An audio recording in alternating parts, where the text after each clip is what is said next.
Thanks for joining us. My name is Brian Burke, Executive Director of the Centre for Family Business based in Waterloo, but representing businesses across Southern Ontario. We've been talking to mayoral candidates across the three major cities of the region for the past 3 weeks, and we are joined this time around by the current mayor of Cambridge, Kathryn McGarry. Hi, Kathryn. Hi, Brian. Good to see you. Thank you. I want to touch on something right away because I've seen it wandering around on social media. I know you've seen it as well. People seem to want to bring up where you live. So can you tell us your explanation on that, and we'll let that go by? Absolutely. I am a qualified candidate as certified by the clerk and my lawyer to be able to run for office. The legislation talks about not only living in one area, but being a tenant of land or a spouse of a tenant of land.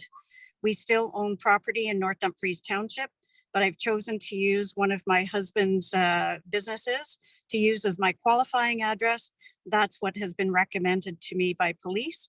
I've had some security risks, so I don't disclose my address. What I will say, Brian, is that the Ontario Municipal Election Act was written to ensure that not just property owners, but people that rent can run for office. I will say that we have been the same people that are after me about my potential residence, where it is or where it isn't, have supported Helen Jowett, who has lived in Puzzlance for the wonderful 2 terms that she has provided service to our region. And one of the other regional councillors, Prakash, also lives in Puzzlance out of Waterloo region. So it is a non-issue. I'm certified, and that should be the end of it. I think that focusing on residency has been a security issue. It's why our clerk does not publicly post anyone's residence issues. I've had to have police to come in and do security audits. So it is why I will not address my residency. It's also interesting to note, Brian, that the building, one of the buildings that my husband holds a lease in, was a building that he built as a developer when we came to Cambridge in the mid-1980s. So it is a valid address. I think this is an attempt for my opponents to try and cause distraction to the issues that I really care about. All of the prosperity, affordability, and connected issues that I would rather focus on. It's a distraction to that. I know it's an issue in Cambridge as well about the proposed consumption and treatment site. I'm sure you're hearing about that at maybe every stop along the way. Maybe just briefly characterize your view on that. My view is that the city's only touch point on a consumption and treatment services site is a potential location.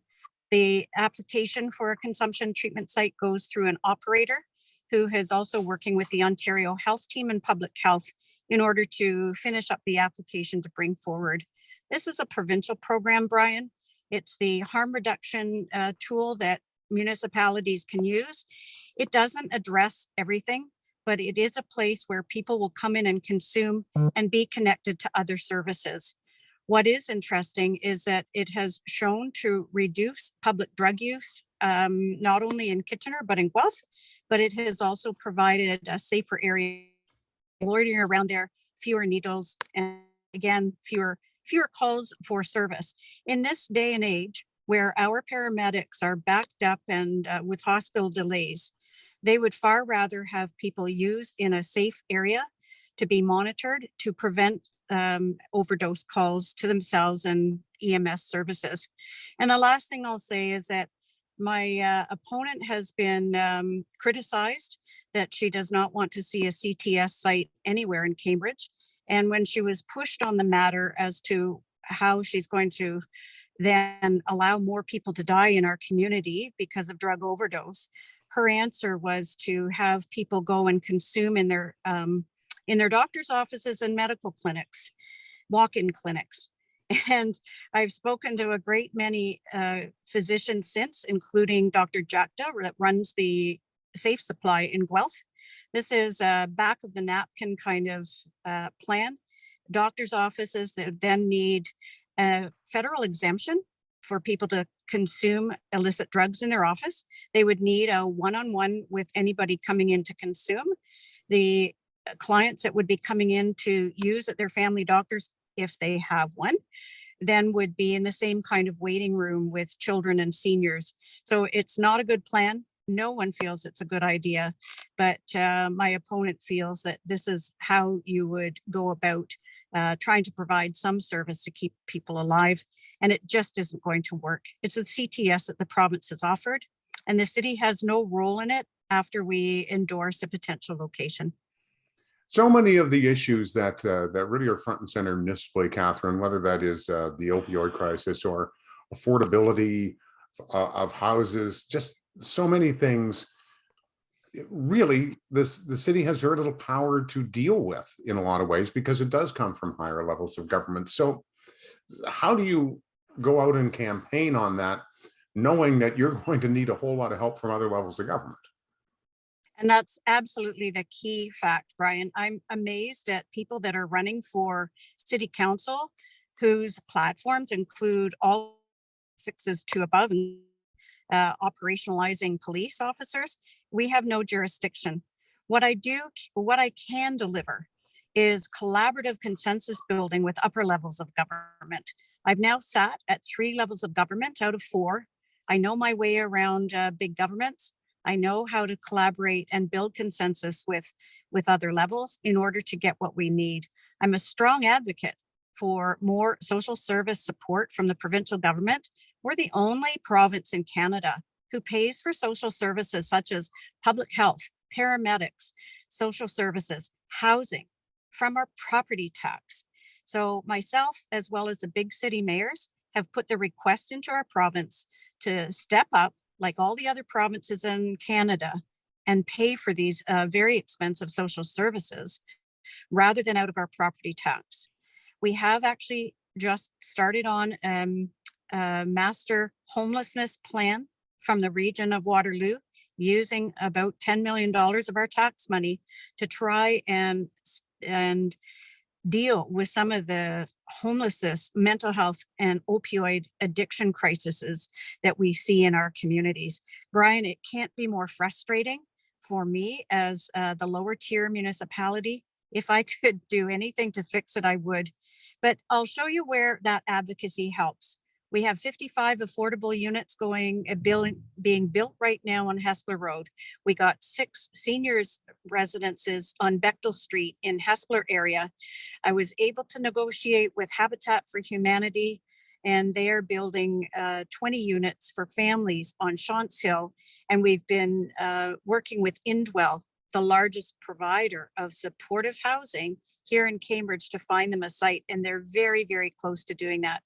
That's where I come in. If you cannot get along with people, if you are there just to pick a fight, if you're not able to collaborate with everyone around our city council table, our regional council table, and upper levels of government, you won't have anything to get done. So that's where my advantage and my experience really does help to get things done. After 40 years in this town, I'm in Waterloo, so I think there's always been this vision of there's Waterloo and there's Kitchener and there's Cambridge, the little sister that no one's paying attention to. Last question here. What's your vision for Cambridge's place within this region? We have a very important place in this region, Brian, and I would say traditionally, my predecessor for 18 years was always us versus them. In my experience in the last 4 years, I have really pushed to build back bridges with our region, our provincial and federal government electives, and have participated at the regional council table with councillors Jowett and Kiefer to really make a strong stand on services to Cambridge. Our regional chair has made sure that we're getting more of our share, and you can see the evidence in getting phase 2 of the ION LRT. We have more housing being built here in the next little while, such as the KW Urban Wigwam project of 30 affordable units for the Indigenous families, including women and children in Cambridge. And we continue to try and right the ship for things like the Arts Council funding. And 90% of it used to go to KW, and we're starting to right that. But it does take work at this level to ensure that our needs are met. I have had a very good relationship with regional council members. And so we are seeing more of the benefits of being in the region in Cambridge. So I think that moving forward, I feel that you need someone in this role that continues to collaborate with our other levels of government, with our city staff and regional staff. And I would say that there's a better relationship now with Cambridge, both staff-wise, regional council, and seated leadership in the region than it ever has before. And I think that I want to ensure that we don't go backwards from that place, so that Cambridge can certainly get what they are. We are the most prosperous city, one of the most prosperous cities in the province. We are ideally located. We have the most industrial land to be developed into good jobs as well as housing in Canada. And that's our North Cambridge Business Park. So we've worked very hard with the region to promote that for all of our benefit. But Cambridge is the jewel right now that everybody's looking to ensure that we have a good supply of businesses, jobs, and now housing to accommodate all of the people that are moving to the region. So I'm really proud of our city. I'm really looking forward to more prosperity, more affordable housing, more attainable housing, and just a darn good place to live. Kathryn, thanks for your time. Everybody else should remember that voting day is October the 24th.